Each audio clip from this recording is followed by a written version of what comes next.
Good morning, सुबह खैर, जागो लाहौर में आप सबको मैं खुश आमदीद कहती हूँ। मैं हूँ आपकी होस्ट मुनीबा आसिफ।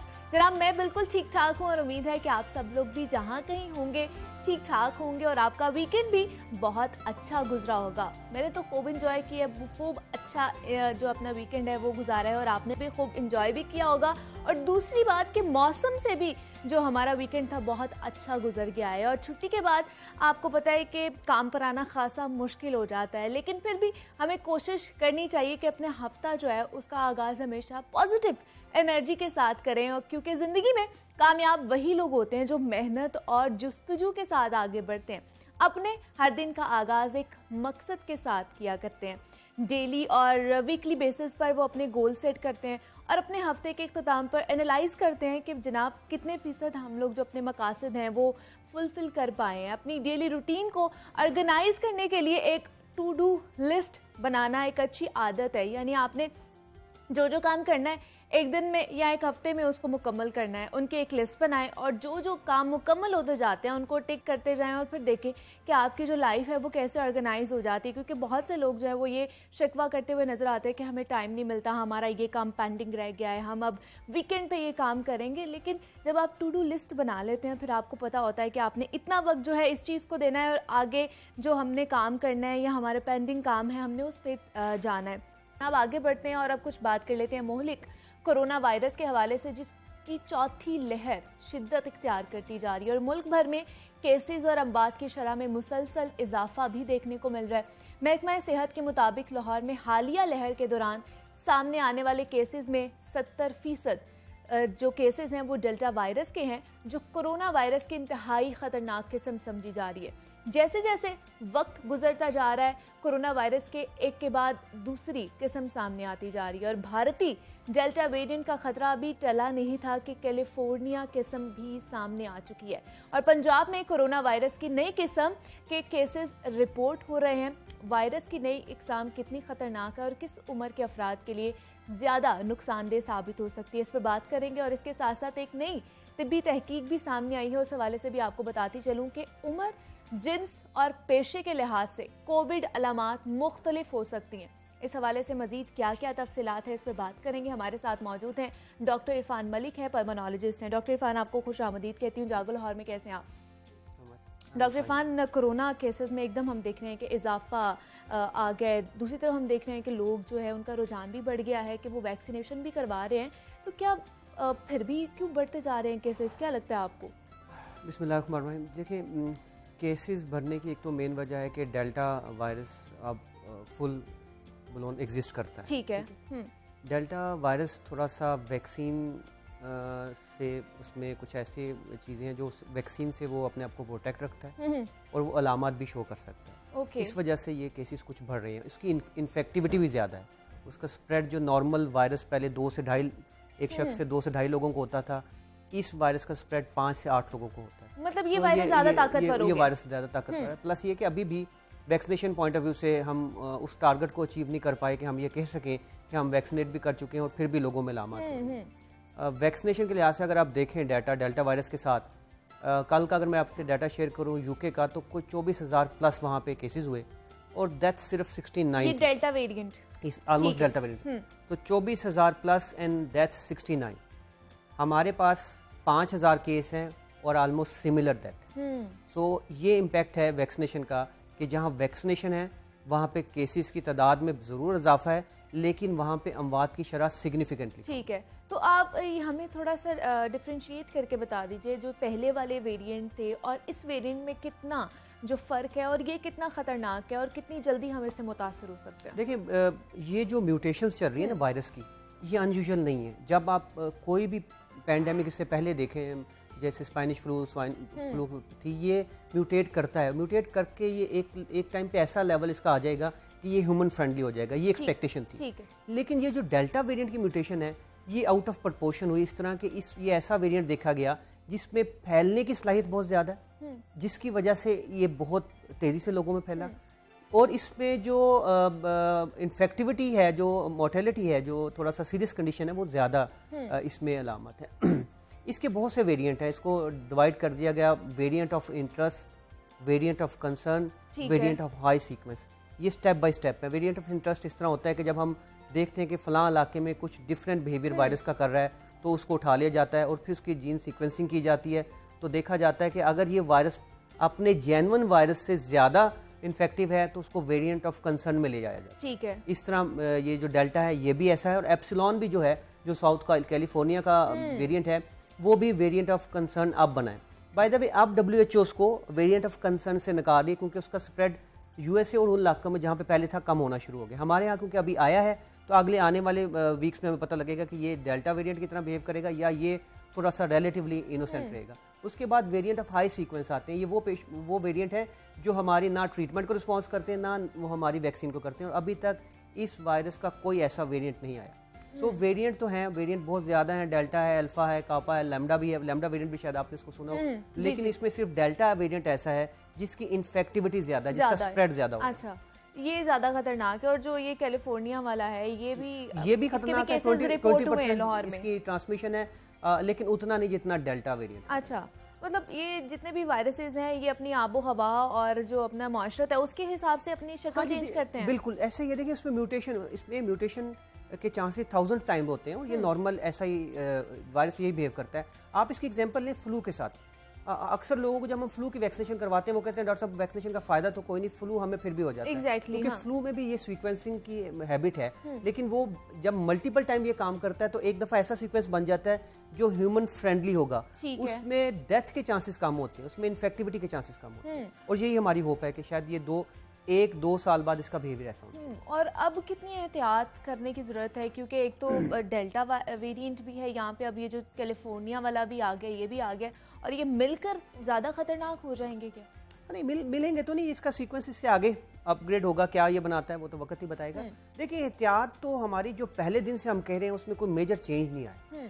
ठीक है, एक चीज़ ज़हन में हमारे थी कि जब हमने वैक्सीनेशन करवा ली है तो हम इस तरह कंफर्टेबली बैठ सकेंगे, तो डेल्टा वेरिएंट ने हमें थोड़ा परेशान किया है कि आफ्टर इवन वैक्सीनेशन आपको मास्क पहनना चाहिए। सो अब जो मेन चीज़ इंटरेस्ट में आ गई हमें, जिसको हमें लाजमी करवाना है वो है वैक्सीनेशन। बाकी चीज़ें वही हैं कि समाजी जो डिस्टेंस हम कहते हैं वो होना चाहिए, आपको मास्क पहनना है और हैंड हाइजीन का ख्याल रखना है। ये चीज़ों में सिर्फ वैक्सीनेशन एडिशन होगी, और वैक्सीनेशन पे हमें पूरी तवज्जो देनी चाहिए। उसमें अब आपके पास टाइम नहीं है कि हम लगवाएं, आज नहीं कल लगवाएं, अभी नहीं ठहर के लगवाएं। Everybody has to be vaccinated. यही एक की है जो हमें अब प्रिवेंट कर सकती है रिलेटिवली कि हमारी डेथ कम हो। मैंने आपको बड़ा सिग्निफिकेंट डाटा दिया। अब देखें 24,000 में से 69 और 5,000 में तकरीबन 69, बहुत फ़र्क है ये। बिल्कुल। और दूसरा जो डेल्टा वेरिएंट का कहा जा रहा था कि वो बच्चों को भी मुतासर कर रहा है, बच्चों को किस तरह मुतासर कर रहा है? क्या उनकी सिचुएशन ज़्यादा वर्स्ट हो जाती है इसकी वजह से? देखिए अल्हम्दुलिल्लाह चिल्ड्रन में अभी तक ना हम, अल्लाह का शुक्र है, पाकिस्तान में कोई मेजर डिजास्टर नहीं देखते अल्हम्दुलिल्लाह। इसका वायरस का प्रॉब्लम ये है कि एक तो इस वायरस के पॉजिटिव होने के जो टाइम है वो अगर नॉर्मल वायरस का 6ठा दिन था तो इसका 4था दिन है ये पॉजिटिव आ जाता है। उसके बाद ये है कि जब बात, खांसी, ऊंचा बोलने से जो इसका वायरल लोड है जो हम स्प्रेड कर रहे होते हैं वो 1000 गुना ज्यादा है। इस वजह से इसके स्प्रेड होने के चांसेस ज्यादा होते हैं। मतलब ये कह सकते हैं पहले जो 6 फीट का फासला करना था अब हमें 12 फीट का फासला रखना चाहिए। फासला भी ज्यादा कर रहे हैं तो आप देखें ना लोड बढ़ गया है। अब लोड बढ़ने की वजह से उसका स्प्रेड, उसके बाद उसका स्टेज जो है और उसमें वायरस लोड ज्यादा होने की वजह से ये इन्फेक्टिविटी इसमें बढ़ गई है। इस वजह से बच्चों में पॉजिटिव भी आना शुरू हो गया। लेकिन अभी तक जितना भी हमारे पास डाटा है अल्हम्दुलिल्लाह ये है कि बच्चे रिलेटिवली, अल्लाह का शुक्र है कि इससे बच्चे में इसमें वो कोई सीरियसनेस नहीं आती जो अडल्ट्स में आती है। और दूसरा जैसे अभी मैं एक वो रिपोर्ट के बारे में बता रही थी कि उम्र, जिन्स और जो अलामात हैं वो सबकी बॉडी के हिसाब से मुख्तलिफ हैं, ऐसा ही है? जी देखिए ये भी मैं आपको बताऊं कि ये चीज़ें कुछ हम हाईलाइट अब करते हैं, ये शुरू से ऐसा था। हमने इसको 6 डिफरेंट फिनोटाइप में डिवाइड किया हुआ था। ठीक है। ऐसे वायरस का बिहेवियर था जो न्यूरोलॉजिकल सिम्टम ज्यादा दे रहा था, जो हेडेक ज्यादा दे रहा था। ऐसा वायरस था जो गैस्ट्रोइंटेस्टाइनल सिम्टम ज्यादा दे रहा था, बॉडी एक्स ज्यादा दे रहा था। ठीक है, सो ये वायरस डिफरेंट लोगों में according to their immune different behave करेगा। जो डेल्टा वायरस था वो अब अडल्ट्स में ज्यादा है, उसकी वजह उनका बाहर निकलना और यंग की बात कर रहा हूं, और उनका रिलेटिवली ये समझना कि हम यंग हैं तो हमें कुछ नहीं होगा और वैक्सीनेशन का ना लगवाना, ये एक मेन फैक्टर है। अगर उनकी वैक्सीनेशन लगी हो और वो बाहर उस तरह एहतियात करें तो शायद उनमें भी इसके स्प्रेड होने की प्रोबेबिलिटी कम हो। लेकिन डेफिनेटली अब जो हम वायरस देख रहे हैं उसमें gastrointestinal symptom along with flu होती हैं मोस्टली अच्छा। मैंने देखी है। लेकिन एक सिम्टम जो मैंने अभी तक पिछले 16-17 महीनों में कॉमन देखी है वो जनरलाइज बॉडी एक है, यानी जिस्म में दर्द का होना, ठीक ये है। सबसे कॉमन है अच्छा। बाकी इलामात के साथ। तो ये मैंने चीज़ें मोस्टली कॉमन देखी। और दूसरा डॉक्टर इरफान, आपकी भी शायद नज़र से गुजरा हो, सोशल मीडिया पे ये बहुत ज़्यादा चल रहा है कि जो डेल्टा वेरिएंट है उसके लिए सिर्फ जो फाइजर वैक्सीन है वो ही मौसर है, बाकी सारी मौसर नहीं है। क्या ये दुरुस्त है? बहुत ही इंपॉर्टेंट सवाल है, बहुत लोग पूछ रहे हैं। मैं एक और चैनल पे बात कर रहा था। देखिए, लेट्स सी द स्टैटिस्टिक्स। जो साइनोफार्म और जो चाइनीज़ वैक्सीनेशन है ये भी नियरली 100 ममालिक में लगाई जा चुकी है, ठीक है? बिल्कुल। और जो डेल्टा वेरिएंट है वो ऑलमोस्ट 120 कंट्रीज़ में अब तक आ चुका है। जिनमें ये लगी है उनमें भी अभी कोई मेजर प्रॉब्लम नहीं क्रिएट हुआ, ठीक है। जिनमें चाइनीज़ की लगी है। यस, डेफिनेटिवली जो मेजर स्टडीज़ हैं जो ये कहती हैं कि जो डेल्टा वेरिएंट के अगेंस्ट प्रिवेंटिव वैक्सीनेशन है वो फाइजर, मॉडर्ना, एस्ट्राजेनेका है। ठीक है। रिसेंटली 2 वीक्स बैक स्टडीज़ हुई हैं जो खलीज टाइम ने भी जिसको कोट किया है, श्रीलंका ने भी जिसको कोट किया, उसने कहा है कि चाइनीज़ वैक्सीनेशन का भी जो कवरेज है वो ऑलमोस्ट इक्वली गुड है। लेट्स सी कि हमारा अपना अब तक का एक्सपीरियंस क्या कहता है। देखिए, अभी तक का जो एक्सपीरियंस, मैं अभी ये दो हफ्ते हुए हैं जब हम इससे दोबारा फाइट करना शुरू किए, तो हमारे वो लोग जो नॉन वैक्सीनेटेड हैं वो लोग ज़्यादा क्रिटिकल फेज में आ रहे हैं, ठीक है। और वो लोग हॉस्पिटलाइज ज़्यादा हो रहे हैं, और वो लोग ट्रीटमेंट को कम रिस्पॉन्ड कर रहे हैं। वो लोग जिनमें वैक्सीनेशन है वो हॉस्पिटल में कम एडमिट हो रहे हैं, वो कम क्रिटिकल फेज में जा रहे हैं, उनमें डेथ कम है। अब तक का ये समाल जो हमारा एक्सपीरियंस है वो ये कंफर्म कर रहा है, और यही इंटरनेशनल एक्सपीरियंस है। सो ये बिल्कुल मैं इससे डिसएग्री करता हूँ कि चाइनीज़ वैक्सीनेशन कवर नहीं करती, बिल्कुल कवर करती है। चाइना अपने मुल्क को भी कवर कर रहा है, और China south east Asian region को भी ये बड़े हद तक प्रोवाइड कर रहा है। सो ये थोड़ा सा कॉम्प्लेक्स है हमारा, जिसकी वजह से हम लोग इसमें फंस गए हैं। लेकिन इससे अगला सवाल हमारे लिए जरूर इंपॉर्टेंट है जो आजकल फ्लोट हो रहा है कि क्या हमें बूस्टर पे जाना चाहिए, हाँ, या क्या हमें इन्हें मिक्स कर देना चाहिए। एग्जैक्टली। तो यहाँ पे मेरा आंसर जो होगा एज अ पल्मोलॉजिस्ट होगा, नॉट एज कि मैं आपको एज अ फोकल पर्सन बताऊँ। तो हम इस पे जरूर डिबेट अब कर रहे हैं कि हमें अगला स्टेप लाए अमल क्या करना चाहिए। सो हमारी रिकमेंडेशन शायद एज अ पल्मोलॉजिस्ट जो हम अब शुरू कर दें वो बूस्टर की तरफ जरूर जाएं, या मिक्स एंड मैच वाला एक कंसेप्ट शुरू करें, ठीक है? लेकिन इन सबसे पहले वैक्सीनेशन तो करवा लेना जी। अगर बूस्टर लगानी भी है तो 6 महीने से साल तक लगानी एग्जैक्टली, हाँ। तो बगैर सोचे समझे आप लोग जो वैक्सीनेशन अवेलेबल है उसको लगाएं। ये मैसेज मैं हर प्रोग्राम में दे रहा हूँ, और इस पे अमल करें। इस पे सोचने का अब टाइम नहीं है। ये सोचने का टाइम नहीं है। जोन सी भी आपको वैक्सीनेशन मिलती है एटलीस्ट वो लगवाएं, बाद में ये कहने के बजाय कि हम गवर्नमेंट क्या कर रही है या हम इसका शिकार हो गए हैं, तो पहले आप वैक्सीनेटेड हों। दूसरी एक टर्म इस्तेमाल की जा रही है डॉक्टर इरफान, वबाई थकन। मतलब लोग जो है वो मास्क पहन के, सैनिटाइजर यूज़ कर करके थक गए हैं। मतलब अब जो एक साइकोलॉजिकली भी हमें डिस्टर्ब करना शुरू हो गया है। ये यू आर एब्सोल्युटली राइट। ये हम देख रहे हैं एक घुटन ज़दा हम सोसाइटी बन गए हैं। अब बेसिकली हमारे यहाँ ये इस वजह से ज़्यादा कॉमन है कि हम लोग सोशली एक दूसरे से बहुत अटैच हैं। बाहर ये कंसेप्ट है नहीं, बाहर everybody is living is own life. तो इसको तो देखें, आपको मैं अगर ये समझता हूँ कि इसका सिंपल आंसर ये करें कि एटलीस्ट घर में जो अफराद मौजूद हैं अगर वो वैक्सीनेटेड हैं वो तो एक दूसरे के साथ ऐसे बैठ सकते हैं जैसे मैं और आप बैठे हैं। वी नो कि वी आर बीइंग वैक्सीनेटेड। सो ये तो आप लोग करें ना कि अपनी वैक्सीनेशन तो कराएं।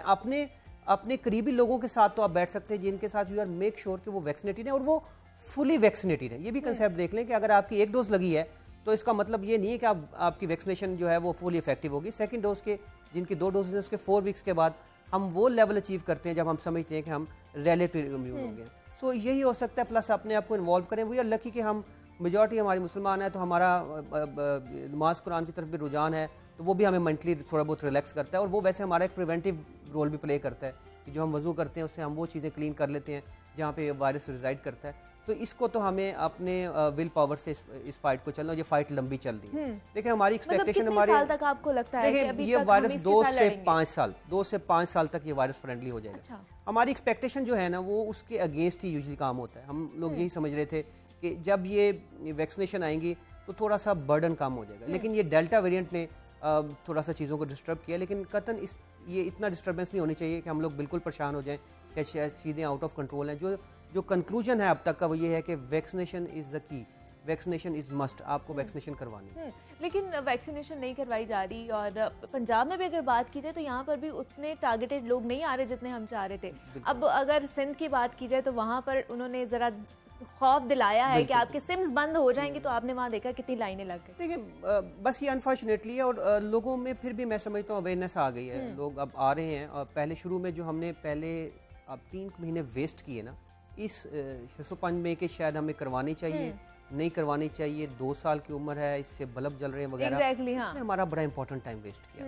और अक्सर मैं कहता था कि वो जो बीच में हमें ब्रेक मिला ना 2 महीने का, उस ब्रेक में हमें फुल थ्रोटल पे वैक्सीनेशन करवा देनी चाहिए। देखिए हम अब वैक्सीनेशन भी करवाएं, हम इफेक्ट एक्सपेक्ट करेंगे अगले 2 महीने तक का। एग्जैक्टली। सो ये बड़ी जो गेम है ये बड़ी डिफिकल्ट होती जा रही है, लेकिन अब वैक्सीनेशन मस्ट होनी चाहिए। वैक्सीनेशन अच्छी बात मैं समझता हूँ, जो हमारे लिए थोड़ी सी ये है कि ये वायरस अभी तक 8-10 शहरों से ज़्यादा गया है किसी में नहीं, तो हमारा टारगेट बहुत कम है। हमारी पॉपुलेशन अगर हम 25 करोड़ 22 करोड़ 24 करोड़ को नहीं भी करवा पा रहे, तो ये जो 8-10 करोड़ है इसको एज अर्ली एज पॉसिबल हम वैक्सीनेट करवा लें, तो बाकी अल्लाह करे तो इंशाल्लाह ताला नहीं, हम तो उससे आपको फायदा लगता है कि इस साल जो हमारा टारगेट है लाहौर को वैक्सीनेट करने का, वो हो जाएगा? देखिए आई थिंक लाहौर को जो है ना, इनमें से वन ऑफ द सिटी है जहाँ पे अवेयरनेस बहुत ज़्यादा है, लोग आ रहे हैं। मेरी एक्सपेक्टेशन है कि हम लाहौर प्रैक्टिस कर लेंगे। लेकिन अभी भी अगर आप देखें, अभी भी आप डाटा उठा के देखें, तो लाहौर में जो वाइब्रेशन इन सेंस है वो ठीक है। अच्छा। अभी हमारा हेल्थ सिस्टम में वो वाइब्रेशन नहीं है कि हम बहुत ज़्यादा ऑक्यूपाई हो चुके हैं, तो उसकी मेन एक वजह में एक तो ऑलरेडी लाहौर का इन्फेक्ट होना है, प्लस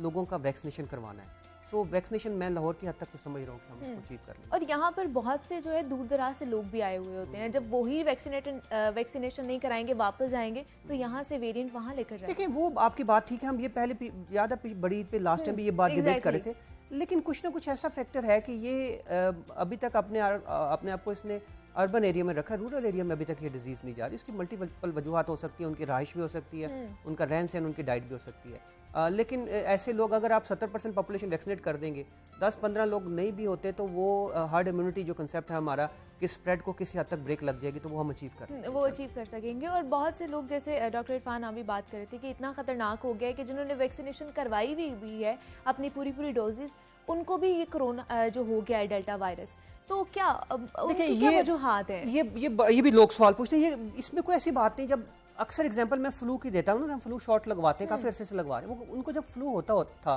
तो उनमें फ्लू की अलामत कम सवेर होती थी और टाइम ड्यूरेशन जो है वो कम हो जाता था, ये बड़ा क्लियर था। अच्छा। अभी भी जो हम देख रहे हैं जिनको वैक्सीनेशन है, मैंने आपको पहले बताया कि वो क्रिटिकल फेज में नहीं जा रहे। नंबर 2, उनमें अलामत उतनी सवेर नहीं है।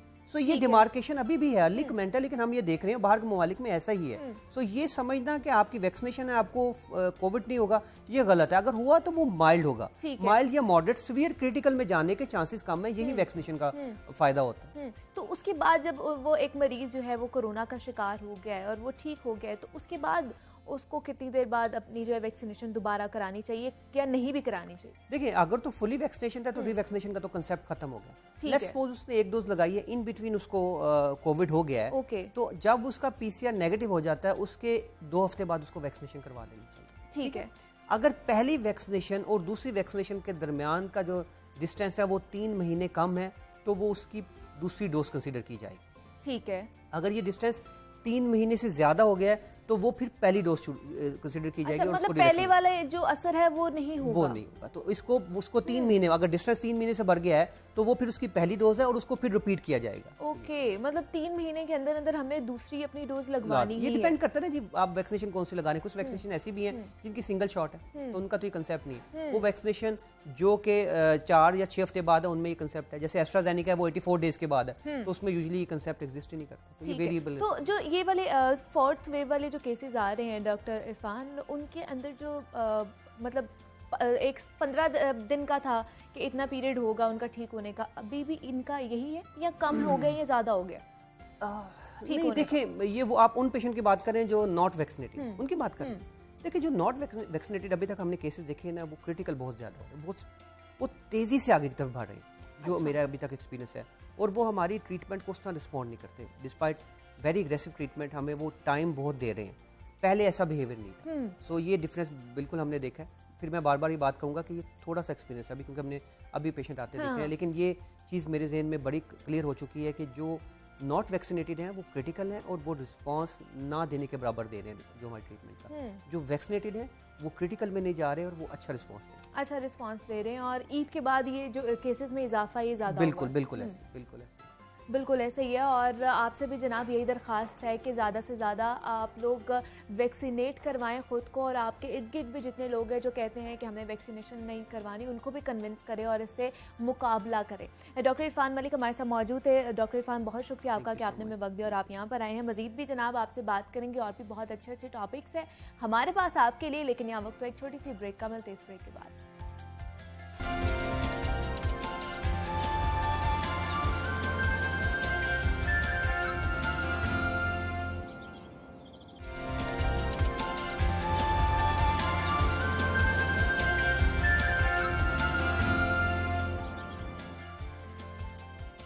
वेलकम बैक टू जागो लाहौर। जनाब, हम अक्सर अपने प्रोग्राम में डाइट प्लान्स और खाने पीने के हवाले से तो बात करते हैं और हमारे एक्सपर्ट्स हमें टिप्स भी देते रहते हैं कि क्या खाना चाहिए और क्या नहीं खाना चाहिए, कितना खाना चाहिए और कैसे खाना चाहिए। तो जनाब, क्यों ना आज हम आपको खाना पकाने के हवाले से कुछ टिप्स दें।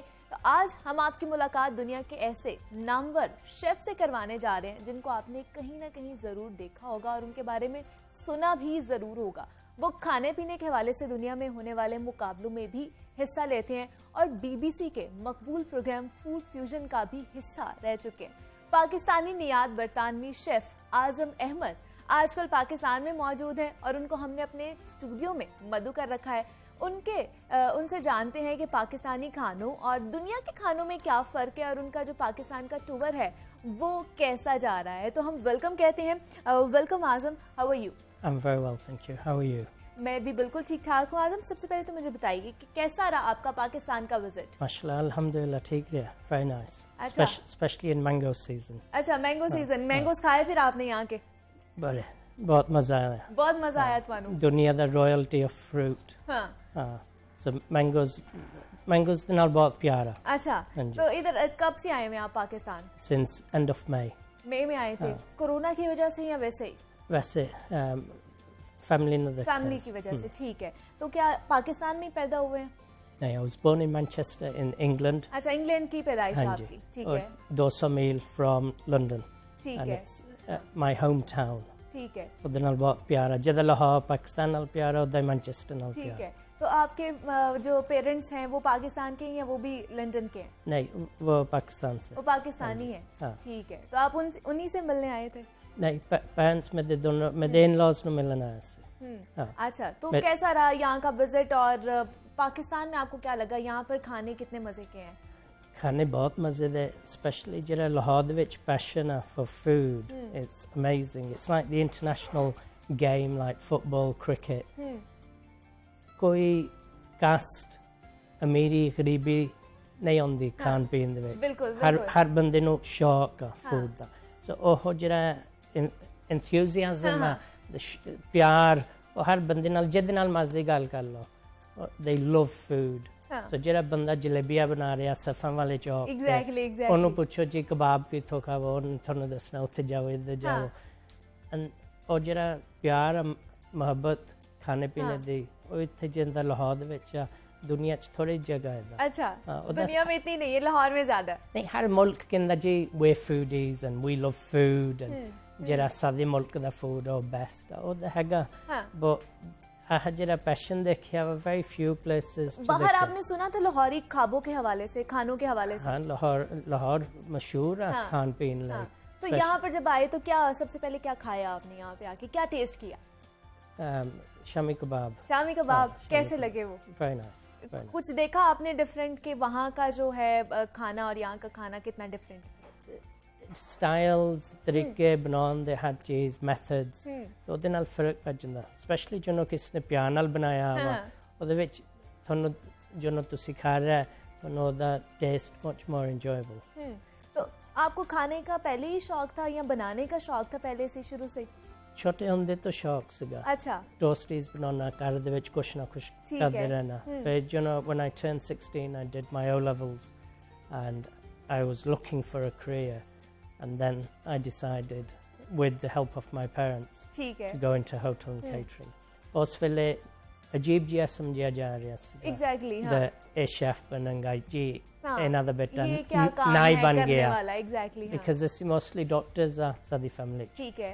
So ਉਹਨਾਂ ਨੂੰ ਅਜੀਬ ਲੱਗਿਆ that जी इन्हों का बेटा डॉक्टर नहीं मेडिसिन या कोई इतनी प्रोफेशनल फील्ड नहीं कर ठीक है मेरे दोनों पेरेंट्स ने उदो अल्लाह ताला उन्होंने जन्नत नसीब करे उन्होंने आ कि जो कुछ भी करना अच्छे तरीके नाल करे ठीक है So I went to catering college 3 years उन्होंने training की सिक्खिया Allah di rahmat de naal it's been a very kind and generous career to me.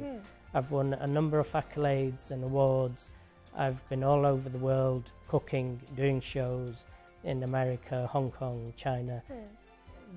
बड़ा मज़ा आंदा अल्हम्दुलिल्लाह अल्लाह ताला दा शुक्र अल्लाह ताला ने मेरे लिए रास्ता बनाता वो मज़ा रहा वा जदा खान पीन दे विच मज़ा आंदा ते दा काम दे विच मज़ा रहा it's been a very nice career. कौन से आज़म अभी तक आपको जो है वो अवार्ड्स मिल चुके हैं सानू American Express Caterer of the Year award ठीक है Coca-Cola Caterer of the Year अच्छा award BBC Fusion Chef award so अल्लाह दी रहमत अल्हम्दुलिल्लाह आगे ही बढ़ते जा रहे हैं आप अल्लाह दा इस फील्ड शुक्र में। अल्लाह दा तो जब शुक्र आपने पहली दफा कुछ अच्छा खाने के लिए बनाया था जब आपने ट्राई किया तो कैसा वो एक्सपीरियंस कैसा रहा जब खिलाया घर वालों को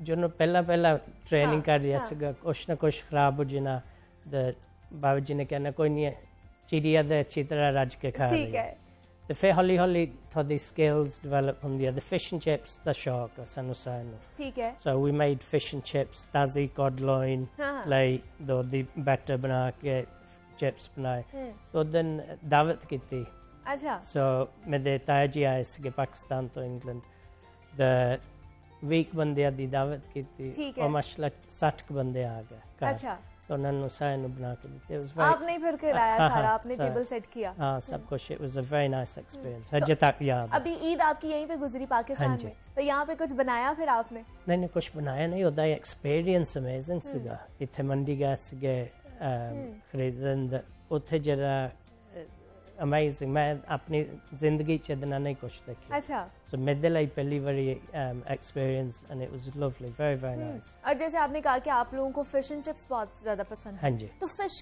कैसे बनाते हैं आप क्या उसकी स्पेशलिटी क्या होती है फिश ਦੇ ਨਾਲ ਮੈਨੂੰ ਕਾਫੀ ਪਿਆਰ ਆ ठीक है ਤੇ ਇੱਥੇ ਮੈਂ ਨੋਟ ਕੀਤਾ ਯਾਰ ਏਸ਼ੀਅਨ ਕਲਚਰ ਦੇ ਵਿੱਚ ਸਪੈਸ਼ਲੀ ਪਾਕਿਸਤਾਨੀ ਜਿਹਨੂੰ ਘਰ ਹਾਊਸਵਾਈਫਸ ਬਣਾ ਰਹੀ ਆ ਉਹਨੂੰ ਇੱਕ ਤਾਂ ਤੇਲ ਚ ਬਹੁਤ ਸਾਰਾ ਤੇਲ एग्जैक्टली हाँ ਉਹਨਾਂ ਤੇਲ ਨਹੀਂ ਚਾਹੀਦਾ ठीक है ਦੂਸਰਾ ਉਹਨੂੰ ਜਿਹੜੇ ਨਿਊਟ੍ਰੀਐਂਟਸ ਆ ਤੁਸੀਂ ਉਹਨੂੰ ਇੰਨਾ ਪਕਾਉਂਦੇ ਆ ਤੇ ਨਿਊਟ੍ਰੀਐਂਟਸ ਤੇ ਜ਼ਾਇਆ ਹੋਗਾ ਸੋ ਉਹਨੂੰ ਮਿਨੀਮਮ ਕੁੱਕ ਕਰੋ ਪੱਕੀ ਹੋਵੇ the nutrients ਉਹਦੇ ਵਿੱਚ ਰਹਿਣਗੇ ਜਿਹਨੂੰ ਤੁਸੀਂ ਖਾਓਗੇ ਤੁਹਾਡੇ ਜਿਸਮ ਲਈ ਵੀ ਅੱਛਾ ਹਰ ਚੀਜ਼ ਲਈ ठीक है but ਜਿਹਨੂੰ ਤੁਸੀਂ overcook ਕਰ ਦੇਂਗੇ you've destroyed all the vitamins and the nutrients in the fish so minimum cooking for example if tuna steak tuna ਦਾ ਮੈਨੂੰ ਸ਼ੌਕ ਆ tuna steak ਉਹਦੇ ਤੇ ਥੋੜਾ ਜਿਹਾ ginger crush ਕੀਤਾ green chili coriander lime juice ਤੇ ਇੱਕ ਚਮਚੀ olive oil ओके ठीक है ਉਹਨੂੰ ਮਸਾਜ ਕਰ ਦਿਓ ਥੈਲੇ ਚ ਪਾ ਲਓ ਉਹਨੂੰ ਰਹਿਣ ਦਿਓ ਜਾਂ ਪਲੇਟ ਤੇ ਮਸਾਜ ਕਰਕੇ 5 ਮਿੰਟ ਲਈ ਰਹਿਣ ਦਿਓ for it to marinate ठीक है get your frying pan nice and hot extremely hot ਇੰਨਾ ਗਰਮ ਦਾ ਲੋਹਾ ਜਿਹੜਾ ਵਾ ਉਹਦੇ blue shades on ठीक है ठीक है nice and hot एक चमची तेल दी दोनों वेच पा दो ठीक है तेल कोई भी हो सकता है अपनी मर्जी vegetable oil olive oil जो भी है olive oil the temperatures vary so vegetable oil will give you a higher temperature for cooking whereas olive oil at a higher temperature will burn okay so again the benefits of the olive oil once you've burnt it are zero if you leave it for dressings and cooking at a lower temperature you'll get the benefits ठीक है so nice and hot place pan it in गया हमारा pan ठीक है डेढ़ minute ठीक है पक के प्लेट ते हाँ the सारे जने मेज ते पहला ही बैठे होन ठीक है। उदो आना कह रहे हो वो आज वो रोटी खा लो तैयार है हाँ उदो तक थोड़ी मच्छी ने ठंडी होने लग पैना मजा चला जाए हाँ गरम गरम खाओ इतना मजा होगा तो उसकी ड्रेसिंग फिर कैसे करें क्या उसके साथ साथ हम प्लेट में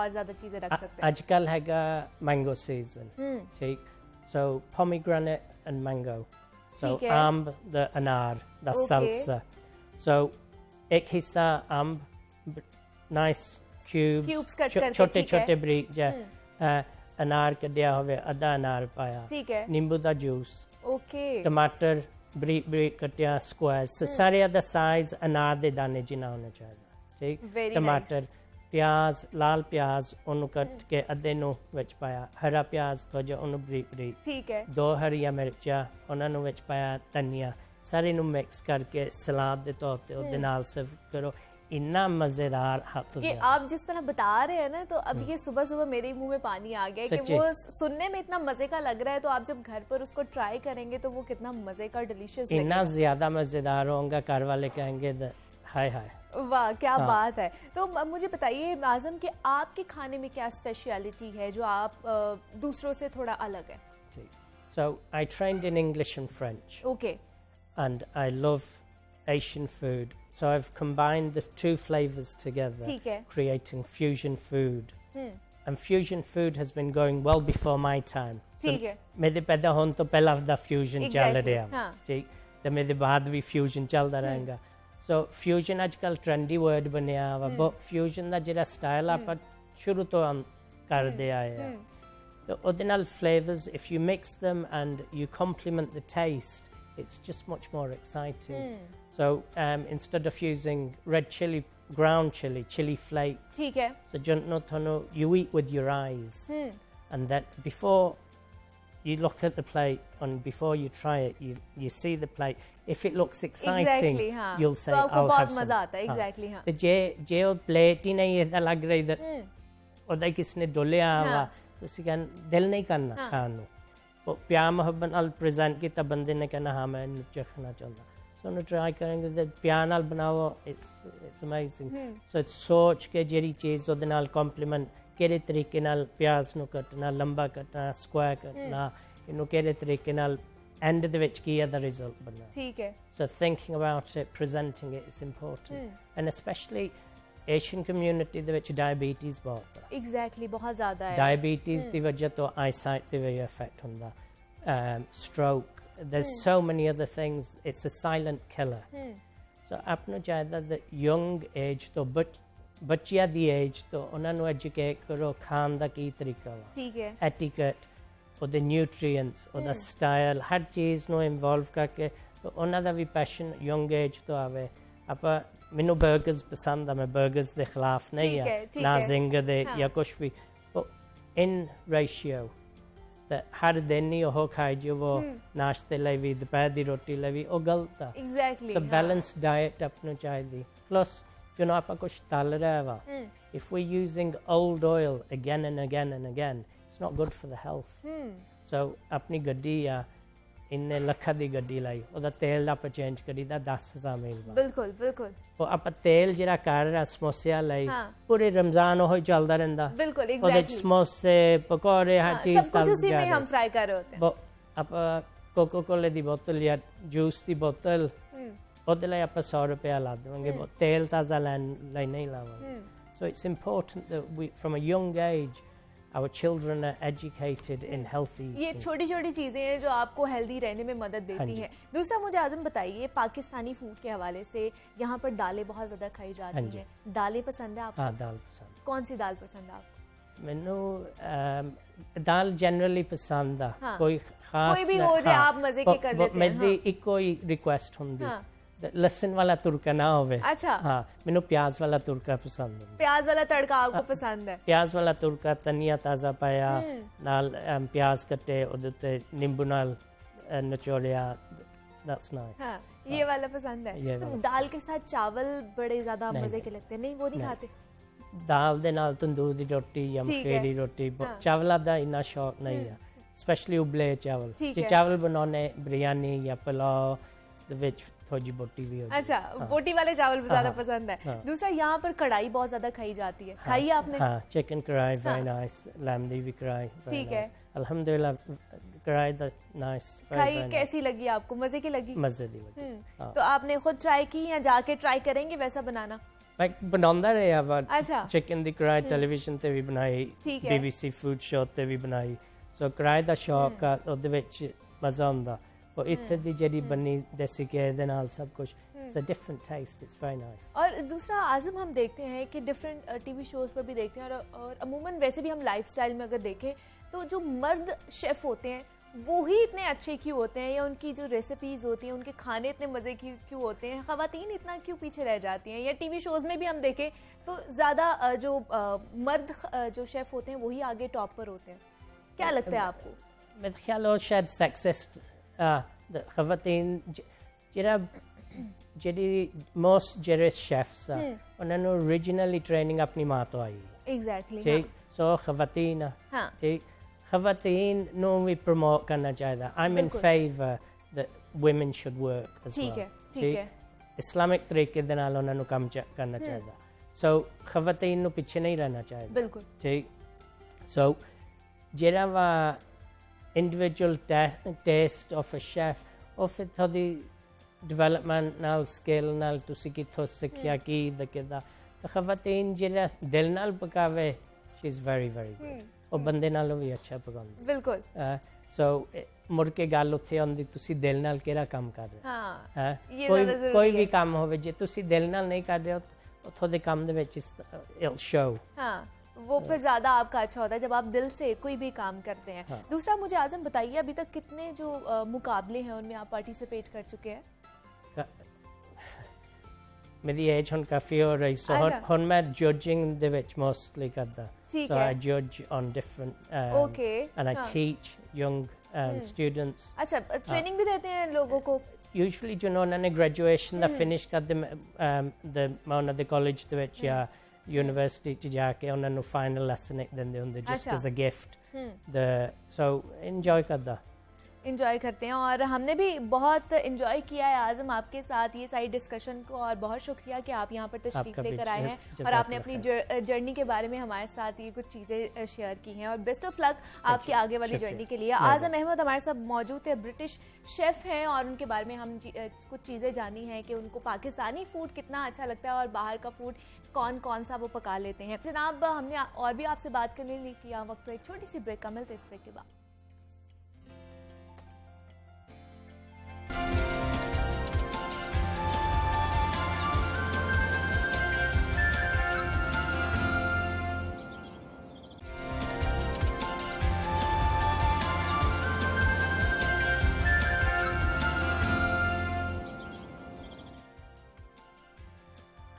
वेलकम बैक टू जागो लाहौर। जनाब अब आगे बढ़ते हैं, कुछ बात कर ले बच्चों की तालीम और तरबियत के हवाले से। तो आपको पता है कि बच्चों की तालीम सरगर्मियों के साथ साथ एक्स्ट्रा करिकुलम एक्टिविटीज़ में शमूलियत बहुत ही ज़्यादा ज़रूरी हो चुका है, क्योंकि बच्चे इन सरगर्मियों से बहुत कुछ सीखते हैं और उनकी जिस्मानी और जहनी सेहत के साथ साथ एतमाद में भी इजाफा होता है। तो आज मैं आपकी मुलाकात दो ऐसे बासलाहियत मेहमानों से करवाने जा रही हूँ जो तालीमी मैदान में तो काबिलियत दिखा ही रहे हैं, उसके साथ साथ गैर निसाबी सरगर्मियों में भी उनका कोई जोड़ नहीं है। ये दो भाई हैं जो राइटर हैं, मुल्क के नामवर अखबारों में आर्टिकल लिखते हैं। उनकी किताब भी मार्केट में इस वक्त आ चुकी है, और उसके साथ साथ बड़े अच्छे फोटोग्राफर भी हैं, डिबेटर भी हैं और ओरेटर भी हैं। और उनसे ही जानते हैं कि वो छोटी सी उम्र में इतने काम कैसे कर लेते हैं। मेरे साथ मौजूद है नादिया अली खान है और यासूब अली खान। नादिया अली, मैं आपको भी खुश आमदीद कहती हूँ, और यासूब आपको भी मैं वेलकम कहती हूँ जागो लाहौर में। कैसे हैं आप दोनों? ठीक है, हम बिल्कुल ठीक है, अल्लाह का शुक्र। बिल्कुल ठीक है आप लोग। तो सबसे पहले नादिया अली, आप मुझे बताइए कि इतनी छोटी सी उम्र में इतना सब कुछ कैसे कर लिया? हम दोनों भाई 6 साल की उम्र से लिख रहे हैं। अच्छा। तो जब हम लोग के साथ काफी सारा मटेरियल जमा हो गया, हाँ। तो हम लोगों ने सोचा कि क्यों ना इस सब मटेरियल को एक किताब की शक्ल में ले आएं। ठीक है। तो इसी तरह बीकन ऑफ डॉन आपके सामने आ। हमारे सामने एक आपकी किताब आ गई। तो क्या आइडिया क्या था और इसको लिखी किसने, इसके पीछे विजन क्या जैसे था? कि मेरे भाई ने कहा, बिल्कुल यही हुआ था। ये किताब हम दोनों ने मिलकर लिखी है। ठीक है। इसमें आर्टिकल्स, कहानियाँ और नज़में भी हैं। ठीक है। ये बीकन ऑफ डॉन हमारी 4 साल की मेहनत है। 4 साल लगे आपको इसको सारा करते हुए, इसको कंपाइल करने में। हाँ, तो इसमें क्या है? डिफरेंट स्टोरीज हैं, Different या क्या है articles इसमें हैं। नादिया अली? इसमें डिफरेंट आर्टिकल्स हैं, इसमें डिफरेंट स्टोरीज हैं और काफी सारी डिफरेंट टाइप्स ऑफ पोएम्स हैं। डिफरेंट टाइप ऑफ पोइम्स है, मतलब इसमें हमें डिफरेंट चीजें नजर आएंगी, कोई एक ही पर्सपेक्टिव नजर नहीं आएगा। तो बचपन से ही शौक था लिखने पढ़ने का? जी बिल्कुल। जी, बचपन से ही हम लोग का शौक था, हम लोग बचपन से ही किताबें पढ़ रहे हैं। अभी भी आप बचपन में ही हैं, हाँ अभी भी इतने जी। बड़े नहीं हुए, लेकिन मतलब कितनी साल की उम्र में आपने किताबें पढ़ना शुरू कर दी थी? हम लोगों ने जब लिखना शुरू किया था हाँ। उसी वक्त किताबें पढ़ना शुरू कर दी थी। हम लोग 6 साल की उम्र से किताबें पढ़ रहे हैं। हम लोग के घर में एक काफी बड़ी लाइब्रेरी है जिसमें 1000 से ओवर बुक्स पड़ी हुई हैं। अच्छा, तो कहते हैं नादिया अली के जो लिखता वही है जो पढ़ता है, जी। वही लिख सकता है। तो मुझे बताइए किस तरह की बुक्स आप पढ़ते हैं? ज्यादातर मैं थ्रिलर और हॉरर पढ़ता हूँ अच्छा, क्योंकि मुझे वो काफी इंटरेस्टिंग लगती है। ठीक और है। जो मेरे फेवरेट ऑथर्स हैं वो हैं जैसे लेमनी स्निकेट है, ठीक है, जेके रॉलिंग है और एडम ब्लेड है। ठीक है। हाँ, और आप यासूब किस तरह मुझे भी की किताबें पढ़ने का बेहद शौक है, मगर मुझे एडवेंचर्स व कहानियां ज्यादा अच्छा, पसंद आती हैं। हाँ, मेरे फेवरेट ऑथर्स में से माइकल ग्रांट, ठीक है। एडम ब्लेड और जेके रॉलिंग हैं। ये हैं आपके जो ज्यादा ऑथर्स हैं जिनको आप पढ़ते हो। काफी तो मुझे बताइए नादिया अली, ये तो एक एक्स्ट्रा करिकुलर एक्टिविटीज होगी ना, जी। तो आपको ज्यादा जो है वो जो अपने सब्जेक्ट्स हैं वो भी पढ़ने का शौक है, या जी, जो एक्स्ट्रा हम कोर्स के अलावा जो बुक्स पढ़ते हैं वही ज्यादा मजे की लगती हैं? मुझे हर तरह की किताबें पसंद है। मुझे जो किताब मिल जाए मैं पढ़ लूंगा। अच्छा। आप कभी मुझे किताब के बगैर नहीं देख। किताब के बगैर नहीं नहीं। देखेंगे, आज भी हम आपको किताब के बगैर नहीं देख रहे। आपने अपनी अपनी किताब पकड़ी हुई जी। है। हाँ, दिखाएं कौन कौन सी किताबें आपने पकड़ी। ये आप पढ़ के आ रहे? अच्छा, जो आप लोगों ने पब्लिश की है ये हाँ वो जी, वाली ये वो किताब है, Beacon of ठीक है Dawn जी। ये आप देख भी सकते हैं, थोड़ा सा कैमरे में करके दिखाइए। ये बीकन ऑफ डॉन है जी। ये किताब है जो नादिया अली ने और यासूब ने खुद लिखी है, और इस किताब को लिखते हुए उन्हें 4 साल जी। हो गया, और अब आपने इसको आके पब्लिश किया। ये कब पब्लिश हुई है? ये अभी रिसेंटली हुई है? जी बस ये अभी बस इसी साल साल रिसेंट हुई है। recent- इसी Recently, साल मार्च आप में लोग हुई। जनवरी में शुरू हुई है publishing। तो आप लोग डिबेटर भी हैं, और इसमें आपने बोला कि पोएम्स भी आप लोगों ने लिखी हुई जी। हैं। तो कोई पोएम हमें सुना दें अगर आप अपनी पसंदीदा कोई हो तो। वैसे तो मुझे सारी पोएम्स सारी पसंद है, ठीक है। वैसे तो मुझे सारी पोएम्स पसंद हैं, लेकिन जो पोएम मैं अभी आपको सुनाने लगा हूँ ये मैंने तब लिखी जब पाकिस्तान में ड्राउट हो रहा था और हमारे गवर्नमेंट बादशाह डैम और महमद डैम जैसे डैम बना रही है। ठीक है जी, जरूर। इस पोएम के नाम है लेट्स बिल्ड डैम्स। ठीक है। Let's build dams for the sake of life in the world, for the survival of every animal and bird, for the lively smiles on the face of people. We need to build dams rather than steeple. My country is thirsty, my rivers are dry. I don't want to let my field and trees cry. I wish to see my country growing green. We promise to keep our country tidy and clean. वाह, Let's build dams to preserve the nature. Let's build dams to secure the future. बिल्कुल बिल्कुल ऐसा ही है। आप भी यासूब हमें सुनाना चाहेंगे कुछ? पोएट्री हर जगह होती है। बिल्कुल ऐसे ही है। आसमान पे देखें तो परिंदों की सूरत पर, बिल्कुल, जमीन पे exactly। देखें तो दरख्तों की हाँ जरूरत जी। पर। इसी सिलसिले में मैंने स्पेस के बारे में लिखी है। ठीक है, जरूर हम सुनना चाहेंगे। Space is a mystery when I think. Lots of naughty stars do blink. Sun is hot like a fire well. I love oven fresh cookies smell. Jupiter and Saturn are very far. Jupiter and Saturn are very far. But in 2006, Pluto went behind the bar. Mercury and Venus are very hot. I love to study space a lot. Earth is the only planet with life. We should live here with peace and very good, very good, it's lovely. और नादिया अली क्या पढ़ रहे हैं आप? कौन सी class में? आजकल मैं क्लास 7 में हूँ। अच्छा, और Beacon House class है, Beacon House से campus पढ़ रहे हैं, ठीक है। और आप यासूब कौन मैं सी बिकन क्लास हाउस स्कूल सिस्टम में 6th क्लास का हूँ। 6th क्लास में है, ठीक है। तो क्लास में किस तरह का एक्सपीरियंस रहता है? बच्चे कितना इंस्पायर होते हैं आप लोगों से? नहीं, बच्चे भी काफी इंस्पायर होते हैं हाँ। और काफी सारे अच्छे दोस्त भी हैं ठीक जो है। बहुत सारी किताबें पढ़ते हैं और हम लोग को फॉलो भी करते हैं। फॉलो भी करते हैं। तो कौन से सब्जेक्ट ज्यादा आपको पसंद है? फेवरेट कौन से हैं? मुझे ज़्यादातर तो सारे सब्जेक्ट्स ही पसंद हैं। मुझे ज़्यादातर हिस्ट्री पसंद है, साइंस पसंद अच्छा। है और इंग्लिश पसंद है। और आपको यासूब कौन सा सब्जेक्ट ज्यादा मुझे पसंद है? लिटरेचर पसंद है, उर्दू अच्छी लगती है मुझे। अच्छा, उर्दू भी अच्छी लगती और है आपको? तो उर्दू में कभी लिखने का शौक हुआ कि उर्दू में लिखूं? नहीं, इंग्लिश में ही ज्यादा कंफर्टेबल? हाँ जी। इंग्लिश में ही हो हाँ आप, जी। ठीक है। तो आप डिबेटर भी हैं नादिया अली, तो कुछ डिबेट करके भी हमें सुनाइए। डिबेट में अगर जब आप करते हैं नादिया, कॉम्पिटिशन्स में भी आपने लिया होगा, जी, बहुत पार्टिसिपेट किया होगा, ज्यादा टॉपिक्स किस तरह के आप चूज करते हो डिबेट के लिए? ज्यादा टॉपिक्स जैसे एक दफा था रोबोट्स कैन रिप्लेस ह्यूमंस। ठीक है। और जैसे कि था कि humans are more important than robots. I mostly go into science in debates. अच्छा, ठीक है। और आप भी करते हो डिबेट जी। यासू? जी। और आपके टॉपिक्स किस तरह के होते हैं? जैसे मेरे भाई उसी तरह के उसी होते तरह हैं। तो खुद ही एक दूसरे को आप हेल्प करते हो नादिया अली, या पेरेंट्स भी आपके हेल्प जी, करते हैं? हमारी मदर भी हमारी हेल्प करती हैं। वही अच्छा। हम वो लोग एक पोर्टिस्ट भी हैं और डॉक्टर भी हैं। अच्छा, तो वो आपको फिर हाँ डिबेट के जी, वो हमें टॉपिक्स लिख के डिबेट लिख कर देती देती होंगी? हैं और वो और लिख के भी प्रिपेयर देती भी करवाती हैं। अच्छा, वो प्रिपेयर भी कराती हैं और लिख कर भी देती हैं, तो फिर उन्हीं से आपको ज्यादा शौक हाँ पड़ा? जी। एग्जैक्टली, अब समझ आई है कि बच्चे इतना क्यों पढ़ रहे हैं, क्योंकि उनके पेरेंट्स से उनको शौक पड़ा है पढ़ने का और लिखने का। और दूसरा नादिया अली, आप तो लाहौर इंटरनेशनल चिल्ड्रन जो फिल्म फेस्टिवल था उसमें भी जूरी रह चुके हैं। हाँ जी। मतलब LIC जूरी, उसका एक्सपीरियंस जी। कैसा रहा? LICFF as a jury participate करने में मुझे बहुत मजा आया। It was an exciting competition with many entries throughout the world and choosing a winner was very difficult. अच्छा, तो कैसा, मतलब इतने लोगों के साथ आप बैठ के जज कर रहे हो, आप जितने भी लोग आ जी। रहे हैं उनको, तो कैसी फीलिंग कैसे आ रही थी कि इतनी सी उम्र में आप अब जज भी बन इट गए? वाज अ रियली एक्साइटिंग अच्छा, एडवेंचर फॉर मी। हाँ।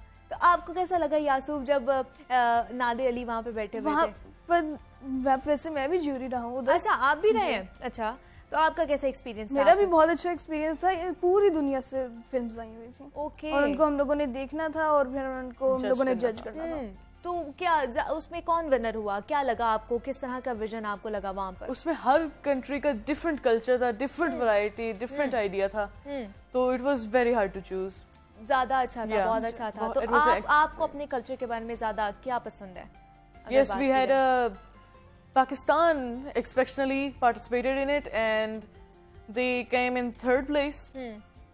ठीक है। And we saw it was about the hurt, that humans are just going around without a hurt. ठीक है। It says about the feelings that humans should have. ठीक है। और इसके अलावा भी आपकी एक्टिविटीज हैं या सिर्फ पढ़ना है और किताबें ही आपकी दोस्त हैं? किताबी दोस्त हैं किताबी सब। दोस्त हैं और कोई एक्टिविटीज नहीं? आउटडोर जाके जाते हैं बैडमिंटन, कभी- क्रिकेट, कभी- साइकिलिंग, ये भी क्रिकेट करते हैं? कभी-कभी। क्रिकेट कभी- कभी ज्यादातर किताबों के हाँ साथ जी। ही आप लोगों ने जो है वो गुजारनी है। जुड़े हुए। खाने पीने में क्या पसंद है, या वो भी सिर्फ किताबों के हिसाब से ही है? बताएं जरा मुझे। नहीं, वैसे मुझे तो सब काफी कुछ पसंद है हाँ, जी। आपको भी यासू?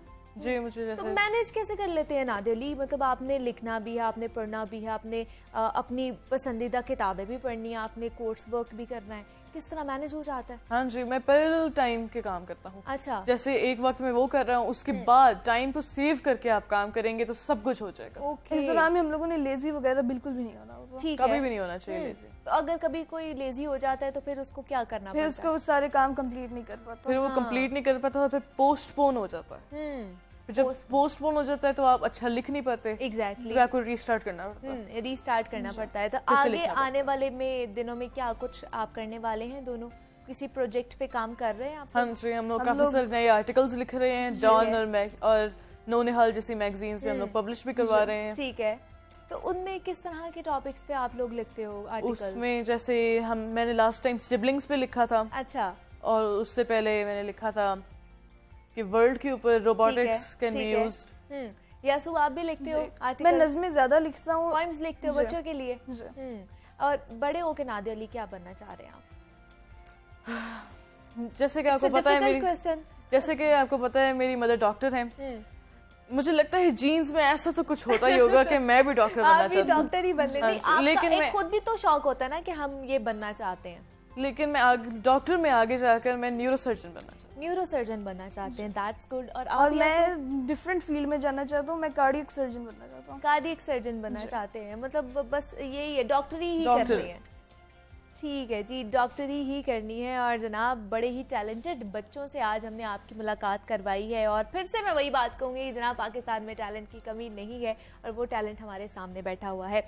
नादिया अली खान हमारे साथ मौजूद थे और यासूफ अली खान, आप दोनों का बहुत शुक्रिया कि आपने हमें वक्त दिया और आप यहाँ पर आए हैं और अपनी जर्नी के बारे में हमारे साथ कुछ गपशप। जनाब, अब आज का जो प्रोग्राम का वक्त है वो ख़त्म हो गया है, मुझे आपने इजाज़त देनी है। अपना बहुत सारा ख्याल रखना है। कल हम आपसे दोबारा मुलाकात करेंगे। अल्लाह हाफ़िज़। हैं।